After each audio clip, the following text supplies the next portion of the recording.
दोस्तों सूक्ष्म वेद YouTube channel के नए वीडियो में आपका एक बार फिर से स्वागत है। आज की नई वीडियो में हम बात करने वाले हैं देवों को देव महादेव कहे जाने वाले शंकर भगवान की, जिन्हें महाकाल नाम से भी जाना जाता है। और जैसा कि आपको पता है कि अभी सावन का महीना चल रहा है और लाखों शिव भक्त, यूँ कहें तो भोले बाबा के कट्टर भक्त कांवड़ लेकर पद यात्रा पर हैं। लेकिन भोले बाबा के इन भक्तों की सबसे पहले आपको कुछ करतूतें दिखा देते हैं।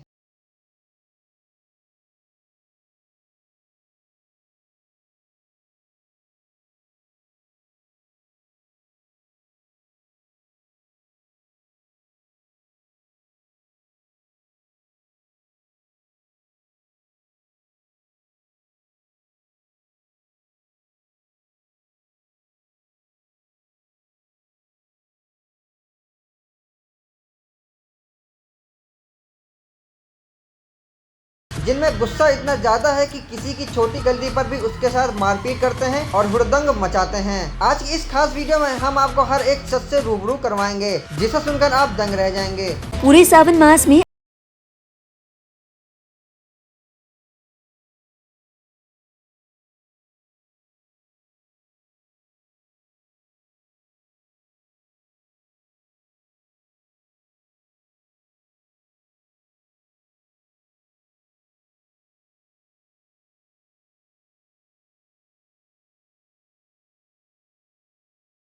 गाजियाबाद से सामने आया है। इसमें भी शिव भक्त अपनी मनमानी पर उतारू है। खुलेआम गुंडागर्दी कर रहे हैं। सफेद रंग की महंगी कार पर डंडों की बरसात कर रहे हैं। कांवड़ियों ने एक कार पर हमला बोल दिया और कार सवार युवक को बुरी तरह से पीटा।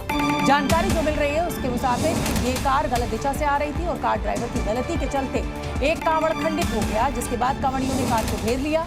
कार ने एक कांवड़िए को टक्कर मार दी थी और उसके बाद तो कांवड़िए गुस्से में मानो फट पड़े और वो बेकाबू हो गए। उन्होंने पुलिस के सामने ही टक्कर मारने वाली उस कार में इतनी तोड़फोड़ की कि वो कब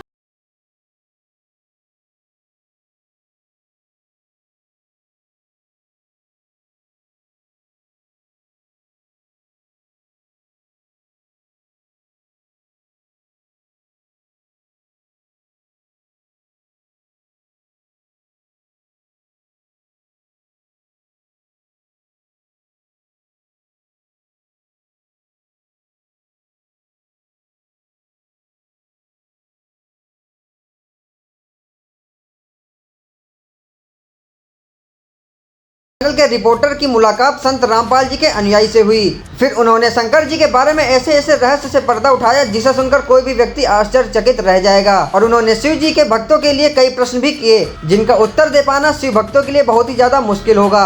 चलिए आपको वीडियो दिखा देते हैं। नमस्कार दर्शकों, सनातन धर्म न होता तो शायद इस धरती पर भक्ति का बीज स्थापित न हुआ होता। जी हाँ दर्शकों, ये एक ऐसा धर्म है जिसे विश्व का सबसे पुरातन और पवित्र माना जाता है। बोले बम बम बम, बोले बम बम, बोले की मस्ती में हम बम, बोले बम बम, जिसका उत्थान भारतवर्ष की पावन भूमि पर हुआ। सनातन धर्म को मानने वाले लोगों में भक्ति साधना को लेकर बहुत सी मान्यताएं मौजूद हैं। विश्व का सबसे पुरातन धर्म सनातन धर्म। जी हाँ, सनातन धर्म के अनुसार ये महीना सावन का महीना बहुत ही पवित्र माना जाता है। भगवान भोलेनाथ की आराधना इस महीने में खासकर की जाती है और कांवड़ यात्रा का महीना यह है और यहाँ पर बहुत ही विभिन्न प्रकार की साधनाएं इस मास में लोग बहुत ही श्रद्धा से करते हैं। और अगर हम बात करें हिंदू साहिबान नहीं समझे गीता वेद पुराण के पुस्तक के आर्टिकल की, तो इसमें बहुत सारी जो है अलग अलग बातें इन्होंने संत रामपाल जी महाराज के अनुयायियों ने इसमें प्रिंट की हुई है या संत रामपाल जी ने की है। तो आइए इस ज्ञान चर्चा को आगे बढ़ाते हैं। सर, आप दोनों का मैं बहुत बहुत स्वागत करता हूं। सबसे पहले चर्चा को आगे बढ़ाने से पहले मैं आप दोनों का इंट्रोडक्शन जानना चाहूंगा। सर, मेरा नाम आशीष रुद्रा है और हम उत्तराखंड से हैं और बाय प्रोफेशन में एक बिजनेसमैन हूं। बीवा फूड प्रोडक्ट का मैनेजिंग डायरेक्टर हूं।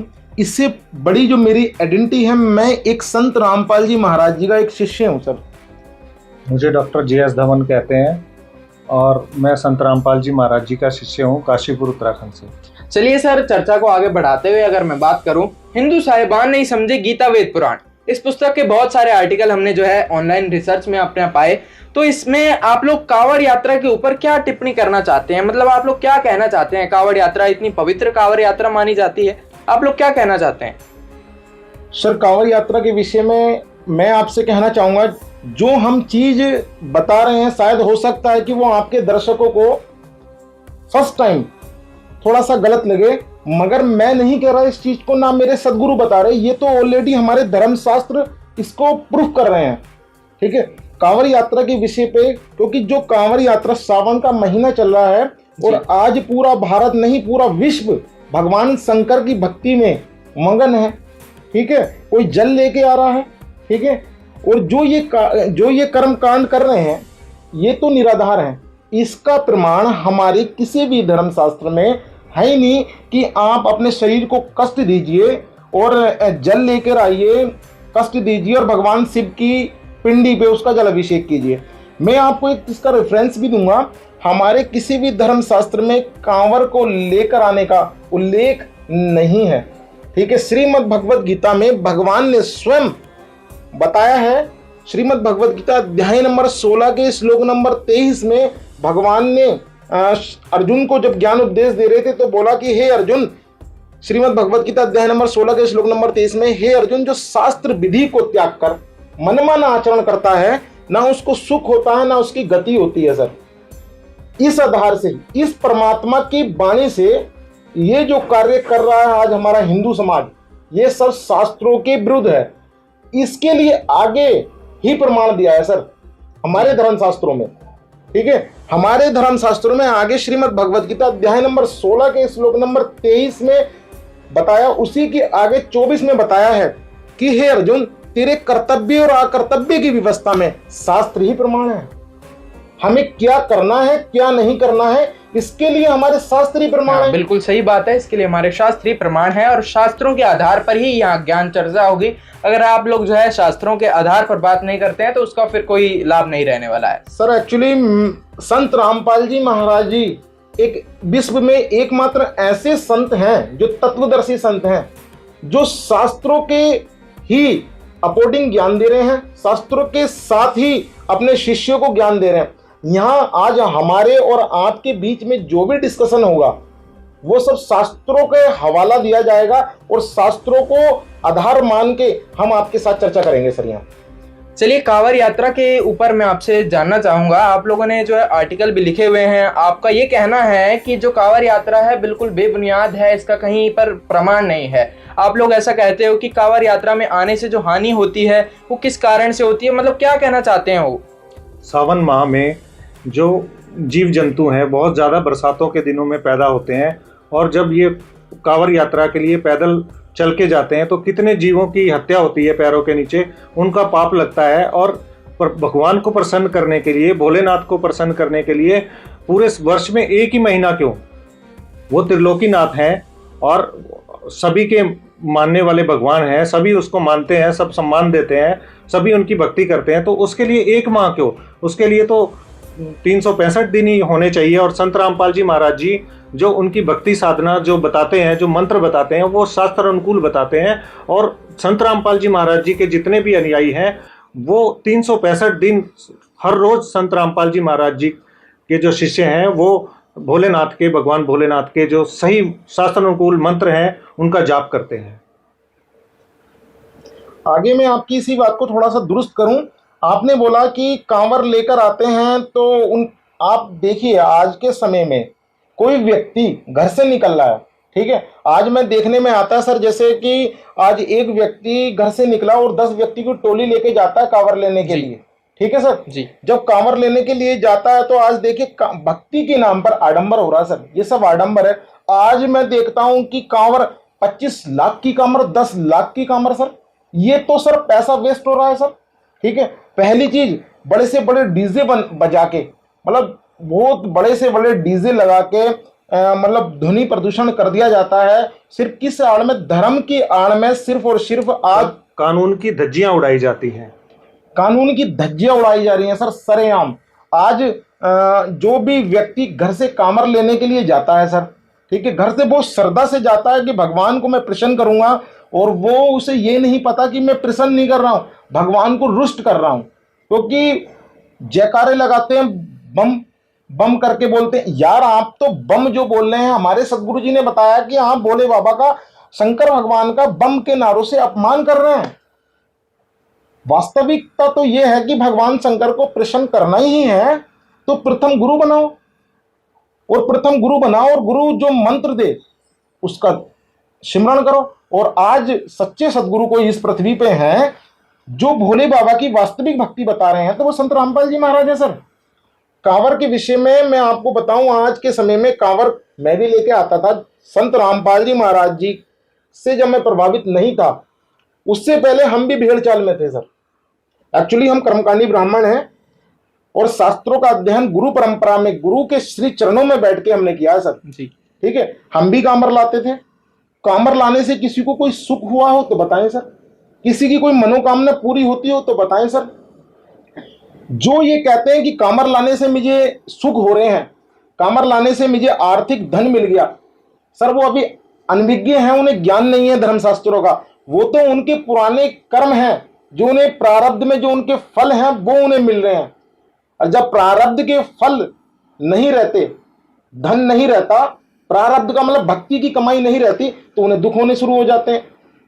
आज घर से कांवर लेने जाते हैं सर, ठीक है, और आए दिन आप न्यूज में खबर पढ़ते रहते होंगे सर, वहां से वहां आतंक मचा दिया भोले के भक्तों ने। ये कोई भक्त है सर? इसके विषय में आपको मैं बताना चाहूंगा सर कि आज के समय में भगवान शंकर को एक चरसी भंगड़ी बना के घोषित कर दिया सर। ठीक है, भगवान शंकर त्रिलोकीनाथ हैं। इस भगवान शंकर त्रिलोकीनाथ हैं और 3 लोक के एक विभाग के अधिपति हैं सर। ठीक है, और आज भगवान शंकर को आम समाज में, हिंदू समाज में सिर्फ और सिर्फ भंगड़ी की, भगवान शंकर भंग पीते थे, चरस पीते थे, गांजा पीते थे। ठीक है, आज आप देखिए कांवर लेने जा रहे हैं और मैं कहना नहीं चाहूंगा, सिर्फ बदतमीजी होती है। सिर्फ कांवर की आड़ में एक डीजे बजाया जाता, झांकियां निकाली जाती, उस भगवान के स्वरूप को सरेआम बाजार में नचाया जाता है। आप बताइए, कोई अपने आराध्य को सड़क के ऊपर खड़ा करके नचाएगा? ये कौन सा धर्म है? आज समाज में जो भगवान शंकर की छवि है ना, वो धूमिल हो गई है सर। और आज संत रामपाल जी महाराज भगवान शंकर की जो छवि धूमिल है, उसको सही करने का कार्य वो संत रामपाल जी महाराज कर रहे हैं सर। और आज समाज में शंकर भगवान की आड़ में हुक्का, बीड़ी, सिगरेट, चरस, भांग का सेवन कर रहे हैं सर। बिल्कुल, ये बात से तो मतलब मैं भी कहना चाहूँगा, अपना पॉइंट ऑफ व्यू रखना चाहूँगा, क्योंकि जब हम हरिद्वार में वहाँ रिपोर्टिंग में करने गए थे, वहाँ ग्राउंड रिपोर्ट पर ही हमने देखा था कि बहुत सारे जो भगवान भोलेनाथ के भगत हैं, वो यूं कहते हैं कि भगवान भोलेनाथ नशा करते थे, उसी की आड़ में वो लोग जो है नशा करते हुए, हुक्के का सेवन करते हुए पाए गए। कुछ लोगों ने जो है शराब भी पी, और उसी के कुछ देर बाद मैंने ही सामने ही देखा कि 3-4 एक्सीडेंट वहां पर घट गए और बहुत ही दर्दनाक एक मौत भी वहां हुई, और फिर पुलिस भी आई, एम्बुलेंस भी वहां पर थी। बहुत ही दर्दनाक स्थिति जो है वहां पर बन गई थी। और उसी के थोड़ी दूर पास में भी एक पुलिस वाले से भी हमने बात करी थी, वहां पर उन्होंने भी बताया था। तो मतलब ये पूरा सिलसिला ऐसे ही चलता रहा। कितनी श्रद्धा से लोग जाते हैं कांवर लेने के लिए, और हमारे देश का युवा पीढ़ी जो है, वो बच्चे युवा हैं, यंग एज के बच्चे हैं, वो ज़्यादातर जाते हैं। और उनमें से मैक्सिमम जो बच्चे हैं वो मनोरंजन के स्तर से जाते हैं। उनको अभी ये पता ही नहीं है कि भक्ति नाम की चीज़ क्या होती है। अपनी तरफ से तो भक्ति करना चाहते हैं, लेकिन भक्ति के उनको जो सही मायने हैं उसका पता ही नहीं है। वहाँ पे नशे करते हैं, अश्लीलता करते हैं, देश की सरकारी संपत्ति का नुकसान करते हैं। और युवा पीढ़ी अपना जाति तो कांवर लेने के लिए है, लेकिन उसकी आड़ में बहुत सारी चीज़ें ऐसी हैं जो शर्म आती है बताते हुए भी कि वो करते हैं, और जो नहीं करनी चाहिए। अध्यात्म के नाम से धोखा हो रहा है उनके साथ भी, और हमारी सनातन धर्म के साथ भी धोखा हो रहा है। कितने एक्सीडेंट हो जाते हैं, कितनी बहनें विधवा हो जाती हैं, कितनी माएँ अपने बच्चों को खो देती हैं इस कांवर के नाम से, और जो भक्ति है उसका तो उनको दूर तक पता ही नहीं है। तो संत रामपाल जी महाराज जी जो वास्तविक भक्ति है, जो सही मंत्रों का जाप है, जो सतनाम का जाप है, वो बताते हैं। और ये जो आडंबर करते हैं भक्ति के नाम से, इसको सही मायने में प्रस्तुत करते हैं, सही मायनों में बताते हैं कि वास्तविक भक्ति क्या है। और ये कांवर के नाम से जो भक्ति की आड़ में जो ये काम चला रखा है, इसमें कोई फायदा नहीं है, और ये गलत है। ये सिस्टम, इसको बंद करना चाहिए। देखिए, हमारा सनातन धर्म बहुत ही पवित्र धर्म है और बहुत ही सबसे पुरातन और सबसे बड़ा धर्म है। अगर सनातन धर्म नहीं होता तो आज भारत में, भारत ही क्या पूरे विश्व में भक्ति नहीं बची होती। और सनातन धर्म के नाम पर जो आज लोग नशा करते हैं, सनातन धर्म की जो छवि है उसको धूमिल करने की कोशिश कर रहे हैं। आप लोग उन लोगों को कैसे विचार रखते हैं? सर एक्चुअली आज सनातन धर्म के साथ एक षड्यंत्र हो रहा है और उस षड्यंत्र को हमारा हिंदू समाज, हमारा सनातन समाज समझ नहीं पा रहा। भगवान शंकर की चित्रों को वायरल कर दिया जाता है कि भगवान शंकर पत्थर पे बैठे हैं और चिलम पी रहे हैं। भगवान शंकर ने ना तो कभी चिलम पी, भगवान शंकर ने कभी भी किसी भी अवस्था में नशा नहीं करा सर। ठीक है, नशा करने का कार्य तो हमने शास्त्रों में देखा है तो राक्षसों का था सर। हाँ बिल्कुल, मैं इनकी बात रोक के आपको कुछ क्लिप्स दिखाना चाहूंगा। जब हरिद्वार में हम थे, हम एक व्यक्ति से मिले थे, उन्होंने भी यही विचार रखे थे कि भगवान भोलेनाथ ने जो है कभी नशा नहीं किया, और कुछ विष के बारे में जो है वो भी बातें बता रहे थे। मैं आपको ये क्लिप दिखाना चाहूंगा। जैसे जो लोग मतलब धर्म की आड़ में नशा करते हैं, और मतलब ऐसा कहा जाता है कि शिव जी नशा करते थे और शिव जी की, भोले बाबा ने सिर्फ विष पिया था। अगर ये कहने वाले हैं कि भोले बाबा ने भांग पी थी, तो भोले बाबा ने, ये तो सबको पता है भाई, नीलकंठ किस लिए कहा जाता है? विष उनके कंठ में था, उन्होंने सृष्टि को बचाया था। समुद्र मंथन से जो विष निकला था, विष पी के दिखाओ फिर एक बार। भाई आप पी रहे हो, भांग पी रहे हो, तो इससे अच्छा विष पी के दिखाओ ना। तो विष कोई नहीं पीता है, भांग अपनी भोले बाबा नशे करने के लिए जो है भगवान का सहारा ले लेते। भोले बाबा ने कभी भांग नहीं पी, भोले बाबा ने कभी नशे का सहारा नहीं लिया, भोले बाबा ने कभी सुल्फा नहीं पिया, भोले बाबा ने कभी भांग नहीं पी। वो आप अपने देवी देवताओं को ऐसे मजाक बनाओगे तो कोई भी फिर मजाक बनाता चलेगा। हाँ जी सर। सर आज के समय में भगवान शंकर को नशा करते हुए प्रदर्शित करा जा रहा, दिखाया जा रहा। तो आज हमारा जो यूथ है, पहली चीज तो उसके पास एक आध्यात्मिक गुरु नहीं है, क्या करना क्या नहीं करना। वो छवि को देखता है, सोचता है कि भगवान शंकर ने नशा करा था, तो वो भी भगवान शंकर के नाम पे, भगवान शंकर की आड़ में नशा कर रहा है, अपना मनोरंजन कर रहा है। ठीक है, भगवान शंकर ने नशा तो नहीं करा था सर, भगवान शंकर ने विष का पान अवश्य करा था। एक समय की बात है, हमारे धर्मशास्त्रों में आता है सर, जब समुद्र मंथन हुआ तो समुद्र मंथन में से विष निकला सर जी, और विष इतना खतरनाक था कि पूरी पृथ्वी पे फैल गया। पूरी पृथ्वी उस विष के कारण त्राही त्राही होने लगी और पूरी पृथ्वी नष्ट हो जाती। ठीक है, सभी देवताओं ने स्तुति करी भगवान शंकर से, भगवान शंकर हमें बचाइए। भगवान शंकर को उस परमपिता परमात्मा, उस अविनाशी परमात्मा ने प्रेरणा करी, और परमात्मा वो अविनाशी, मेरे शब्दों को सुनना। आपके दर्शकों से मैं कहना चाहूंगा, जो हम बात बता रहे हैं उनको बड़े ध्यानपूर्वक सुनना। उस अविनाशी परमात्मा ने भगवान शंकर को प्रेरणा करी, और भगवान शंकर को प्रेरणा करने के बाद भगवान शंकर ने पूरी सृष्टि का जो विष था उन्होंने अपने कंठ में समा लिया सर। भगवान शंकर ने विष तो पिया था, और भगवान शंकर की भी रक्षा उस अविनाशी परमात्मा ने की थी सर। भगवान शंकर ने तो जो त्याग करा है, जो परित्याग करा है, भगवान शंकर ने इस विश्व को बचाने के लिए विष का पान किया। आज हम मान जाएंगे सर, जो ये भगवान शंकर की कांवर लेके आ रहे, बम कर रहे हैं और ये आडंबर कर रहे हैं, इन्होंने मतलब बिल्कुल भक्ति को नाश कर दिया सर। तो ये विष का पान भी तो करें सर।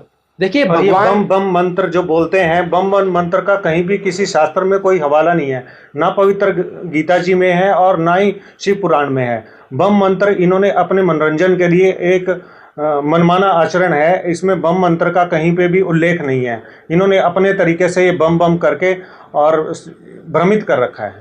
चलिए चर्चा को आगे बढ़ाते हैं। जितने भी लोगों से हम मिले, जितने भी पुजारियों महंतों से हम मिले, सभी का ये कहना था कि भगवान शिव अविनाशी हैं और भगवान शिव मृत्युंजय कालज्ञ सब पर विजय प्राप्त करने वाले हैं और सभी के रक्षक हैं। आप लोगों का क्या कहना है? सर हमारा कहना जो है, शंकर भगवान के नाम के पीछे जो ये ख्यातियां लगाई गई हैं, जो उपाधियां लगाई गई हैं, भगवान शंकर को अजर अमर अविनाशी कालंजय मृत्युंजय जो कहा जाता है। पहली चीज तो हम इस चीज में आपको बताना चाहते हैं कि मृत्युंजय का मतलब जो ये होता है कि जिसने मृत्यु पे विजय प्राप्त कर ली हो, किसी भी अवस्था में उसका नाश ना हो। भगवान शंकर का नाश भी होता है और उनका जन्म भी हुआ है। हमारे परम पूज्य सदगुरु रामपाल जी महाराज जी ने हमें हमारे धर्मशास्त्रों से बताया सर। श्री देवी महापुराण स्कंद 3 प्रश्न नंबर 123 में भगवान शंकर बता रहे हैं कि मां दुर्गा की स्तुति करते हुए, हे मां दुर्गा, मैं तमोगुणी लीला करने वाला शंकर आप ही से तो उत्पन्न हुआ हूं, आप मेरी मां हैं, मेरा तो अविर्भाव माने जन्म, तिरोभाव माने मृत्यु हुआ करता है, आप सनातनी देवी हैं। इससे प्रमाणित होता है कि संत रामपाल जी महाराज जी ने हमें बताया, इससे प्रमाणित होता है कि भगवान शंकर का जन्म और मृत्यु हुआ करता है, तो वो कैसे अविनाशी कालंजय मृत्युंजय हो गए? सर धर्मशास्त्रों को खोलकर आज सही तरीके से किसी ने बताया है तो परम पूज्य संत रामपाल जी महाराज ने बताया सर। और आपकी इस चर्चा को थोड़ा सा आगे बढ़ाते हुए मैं आपको एक और स्टोरी बताता हूं सर, जो हमारे धर्मशास्त्रों में लिखी है। एक समय की बात है, भगवान शंकर का एक भक्त भगवान शंकर के द्वार पर बैठकर तपस्या कर रहा था। और हम सभी लोग इस चीज से परिचित हैं, भस्मासुर नाम का एक राक्षस था जो भगवान शंकर का 12 वर्ष खड़े होकर एक टांग पे उसने तपस्या करी। और भगवान शंकर को यह भी नहीं पता था, एक ये कहा जाता है कि भगवान शंकर मन की जानने वाले हैं, ठीक है। उन्हें यह भी नहीं पता था कि ये भक्त किस चीज के लिए वर मांग रहा है मेरे से। भगवान शंकर उससे प्रसन्न हुए और उससे कहा कि वर मांग। उसने वर मांगा और भगवान शंकर से कहा कि भगवान शंकर, आपके हाथ में जो कड़ा है वो मेरे को दे दीजिए। इसे भस्म कंडा के नाम से जाना जाता है सर, क्योंकि भगवान शंकर ने उसे भस्म कंडा दे दिया। भस्मासुर को पता था, भस्मासुर के मन में इतनी गलतहीन भावना थी कि मैं भगवान शंकर को भस्म करूंगा और भगवान शंकर की अर्धांगिनी मां पार्वती को अपनी अर्धांगिनी बनाऊंगा। इतना दुष्ट और इतना नीच पापी था वो, उसे यह भी नहीं पता था क्या करना क्या नहीं करना। और भगवान शंकर को भी नहीं पता था कि ये भक्त के मन में क्या नियत खराब है, उसकी नियत खराब है। और सर आगे भगवान शंकर ने उसे कढ़ा दिया और भगवान शंकर को हंस के बोलता, हो जा शंकर तैयार। और भगवान शंकर आगे आगे भक्त पीछे पीछे भगवान शंकर आगे आगे भक्त पीछे पीछे। ये देखिए किस प्रकार, और हमारे धर्मशास्त्रों में है, जब भगवान शंकर को मृत्यु का भय नहीं था, उन्हें मृत्युंजय कालज्ञ कहा जाता है। जब उन्हें मृत्यु का भय ही नहीं था तो भाग क्यों रहे थे सर? जब उन्हें पता है कि मैं अजर अमर अविनाशी हूं, मेरे सिर पे यह हाथ रख भी देगा, मैं मरूंगा नहीं, तो भागे क्यों? क्योंकि उन्हें पता था कि मेरी मृत्यु हो जाएगी, इसलिए वो भागे। और उन्होंने उस परमपिता परमात्मा सर्वशक्तिमान कुल के मालिक को पुकारा, तब वो अविनाशी परमात्मा ने शंकर भगवान की भी रक्षा करी सर। तो शंकर भगवान को कैसे अविनाशी कहा जा सकता? अविनाशी तो कोई और ही परमात्मा है सर। और एक चीज मैं आपको थोड़ी सी दुरुस्त कर दूं, यहां आपकी जानकारी थोड़ी सी अधूरी है कि भगवान शंकर के आश्रय आज पूरा हिंदू समाज बैठा है। एक समय की बात है कि भगवान शंकर की अर्धांगिनी मां सती थी, क्योंकि भगवान शंकर की जो अर्धांगिनी मां सती थी वो अपने पिता के घर गई। राजा दक्ष ने एक बहुत बड़ा यज्ञ किया और उस यज्ञ के अंदर भगवान शंकर को निमंत्रण नहीं दिया, फिर भी बिना बुलाए मां सती उनके यज्ञ में पहुंच गई। और जब उन्होंने देखा कि अपने पति का अपमान वो सहन न कर पाई, भगवान शंकर का वहां जो अपमान हुआ वो सहन न कर पाई, उसके कारण अपने पिता की यज्ञशाला में ही कूद के उन्होंने अपने प्राणों की आहुति दे दी। जी बिल्कुल, इनकी बात से मैं आपको बताना चाहूंगा कि उस स्थान पर हमारी टीम ने भी जाकर विजिट किया था और हमारी टीम भी उसका प्रत्यक्ष ये प्रमाणित करती है। वो फुटेज जो हम वहां से रिकॉर्ड करके लाए हैं बिल्कुल प्रमाणित करती है कि राजा दक्ष के वहां जो मां सती ने वहां जाकर अपने प्राणों की आहुति दी थी। और आज भी वो स्थान का वो कुंड वहां पर बनाया हुआ बिल्कुल प्रत्यक्ष आप लोग जो है देख सकते हैं। सर आज हमारे सदगुरु रामपाल जी महाराज जी ने हमें इन चीजों का ज्ञान दिया सर, ठीक है। और हमारे सदगुरु रामपाल जी महाराज ने हमारे सभी धर्म शास्त्रों से हमें निचोड़ निकाल के हमें पेश कर दिया। भगवान शंकर अपने घर के अंदर जो परेशानी आने वाली थी उसके विषय में भी वो अनविज्ञ थे सर। उन्हें यह भी नहीं पता था कि मेरी अर्धांगिनी आज अपने पिता के घर जा रही है कि वहां उसके साथ ऐसी अनहोनी हो जाएगी, वो काल का ग्रास बन जाएगी। और एक तरफ भगवान शंकर को कहा जाता है कि ये महाकाल है, कालों के काल हैं, महाकाल है। जब कालों के काल महाकाल के घर में काल ने अटैक कर लिया तो सर कैसे महाकाल हुए? और भगवान ऐसा कहा जाता है कि काल भी उसका क्या करे जो भक्त है महाकाल का। मतलब सर ये वाणी जो प्रचलित हुई है, ठीक है, ये एक भेड़ चाल है सर। अभी उनको पता ही नहीं है कि महाकाल कौन है और काल कौन है। अभी तो उन्हें यह भी नहीं पता कि काल कौन है महाकाल कौन है। ये भी हमारे सदगुरु रामपाल जी महाराज ने हमें प्रमाणित करके बताया कि काल कौन है महाकाल कौन है।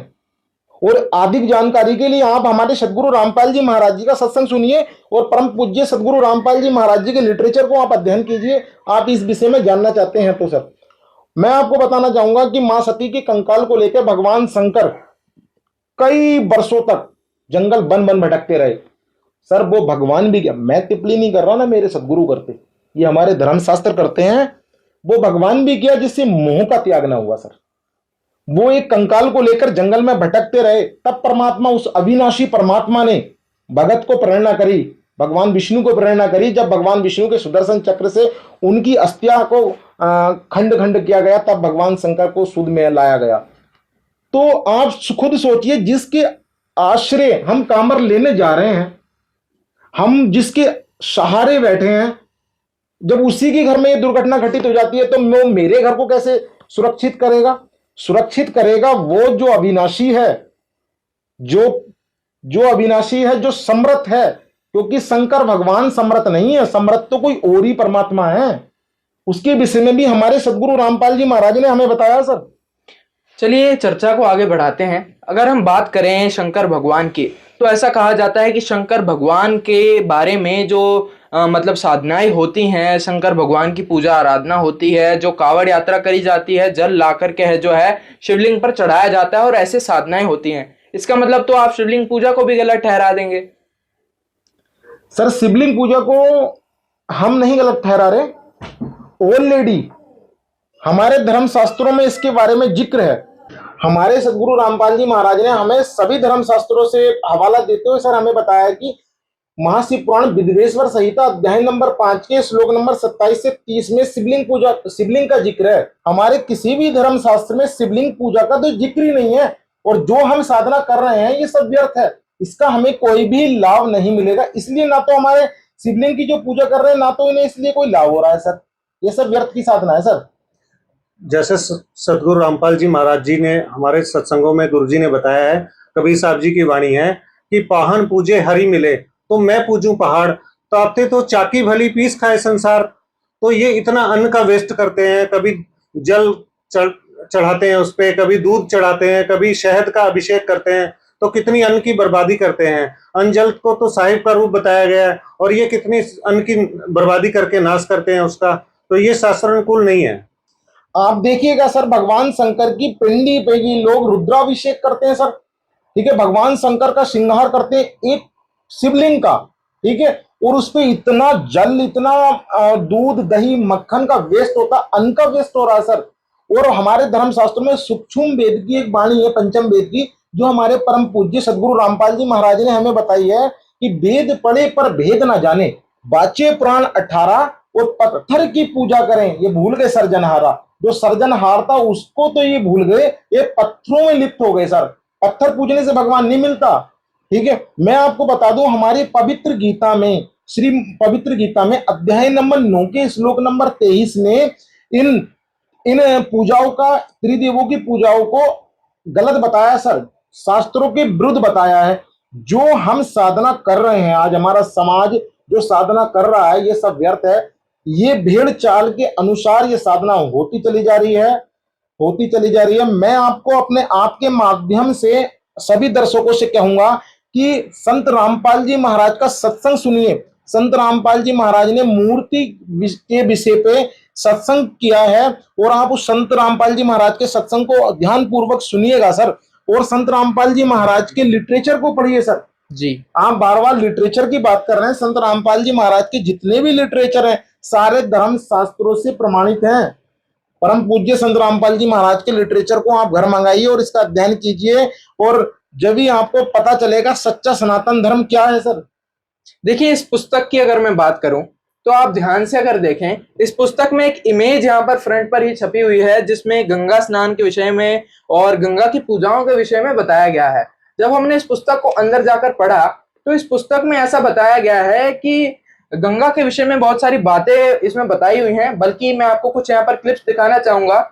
इस भारत की सबसे पावन धरती हरिद्वार में जब हमने विजिट किया तो वहां के लोगों से हमने जाना कि गंगा का इतना पावन जल है, इतना पवित्र जल है कि उसमें नहाने से करोड़ों पापों का जो है नाश होता है। कई सारे मंडलेश्वरों से भी हमने जाना, इतने सारे महंतों से भी हमने जाना, सभी का ये कहना था कि गंगा का जल जो है कभी खराब नहीं होता, गंगा का इतना पवित्र जल है जिसमें नहाने से पाप कर्मों का नाश होता है। और इस पुस्तक में उसके ऊपर भी बहुत सारी जो है बातें लिखी हुई हैं। सर क्या बताना चाहेंगे? सर, जो हमारे परम पूज्य सदगुरु रामपाल जी महाराज ने हमें बताया है अपने धर्म शास्त्रों से, ठीक है सर, और पंचम वेद से संत रामपाल जी महाराज ने जो हमें बताया है गंगा के विषय में, गंगा जो है सर वो अविनाशी लोक से आई है सर। वो सतलोक से गंगा इस मृत्यु लोक में आई सर। मृत्यु लोक में जब आई, परमात्मा अविनाशी परमात्मा की प्रेरणा से इन त्रिदेवों ने इस गंगा के वेग को संभाला, ठीक है। पहले ये गंगा सतलोक से आई है, सतलोक से भगवान शंकर के लोक में आते आते ऐसे त्रिदेवों के लोक से होते होते ये मृत्यु मंडल में आई।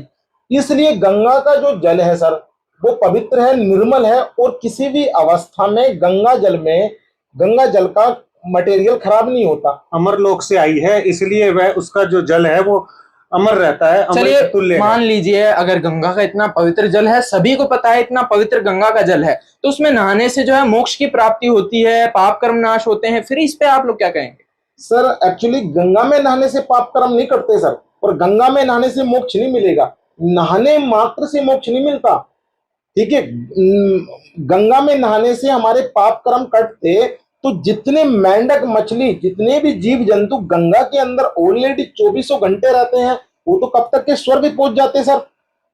मैं आपको एक स्टोरी बताना चाहूंगा जो धर्म शास्त्रों में ऑलरेडी है, और हमारे परम पूज्य सदगुरु रामपाल जी महाराज जी ने भी हमें बताया है सर, कि गंगा पुत्र भीष्म के विषय में हम सभी जानते हैं सर। द्वापर युग में भीष्म पितामह हुए थे जो गंगा के पुत्र थे सर। उनकी मृत्यु कितनी दर्दनाक हुई थी। अर्जुन के द्वारा उनके शरीर में अनेकों तीर गाड़ दिए गए थे सर, और वो गंगा के पुत्र थे सर। उन्हें यह कहा जाता है कि 99 जन्म तक उन्होंने कोई भी ऐसा पाप नहीं किया था, और 100वें जन्म उन्होंने इतना खतरनाक पाप किया था जिसके कारण पाप कर्म उनके साथ साथ चलता रहा, और वो आगे उनके प्रारब्ध में पाप कर्म चलता रहा, और वो भीष्म को मिला, और वो गंगा के पुत्र थे। जब मां गंगा अपने पुत्र के पाप नहीं काट पाई, तो हम कैसे मान लें कि हम गंगा में स्नान करने से हमारे पाप कर्म कट जाएंगे। मां गंगा ना तो मोक्षदायिनी है, मोक्ष देने वाला तो वो परमपिता परमात्मा सर्व अविनाशी कुल का मालिक कोई और ही है। मोक्ष के लिए तो मार्ग कोई और है। मोक्ष प्राप्त करना है तो प्रथम आपको गुरु बनाना होगा। मोक्ष का पहला पड़ाव है प्रथम तत्वदर्शी संत को खोज और अपना गुरु बना। इसके लिए हमारी पवित्र गीता में भी प्रमाण है कि पवित्र गीता में भगवान ने बोला है कि अर्जुन से, हे अर्जुन, अध्याय नंबर 4 के श्लोक नंबर 32 से 34 में खुद बताया है भगवान ने कि हे अर्जुन, तू तत्वदर्शी संत की शरण में जा, उसको दंडवत प्रणाम करने से वो तुझे तत्व का भेद करेगा। देखिए कांवड़ यात्रा के बारे में क्या कहा संत रामपाल जी महाराज ने। एक कावड़ लेवनी है, कावड़ लेने जाते हैं हरिद्वार तक, खासकर सावन के महीने में, और वहां से मेरे ख्याल में वो 2 किलो गंगा जल लेकर चले, गंगा का पानी जल, नंगे पैर बेचारे, पैदल आओगे, कोई बस में बैठ कर ज्यादातर पैदल ज्यादा आते हैं, और वो भगवान शंकर के पुजारी बनकर जाते हैं। भगवान शंकर का जो नाम हम आपको देते हैं उससे लाभ देता है भगवान, वैसे नहीं देता। अब देखो प्रत्येक इष्ट का अपना अपना एक गुप्त मंत्र है जिससे वो आकर्षित होते हैं।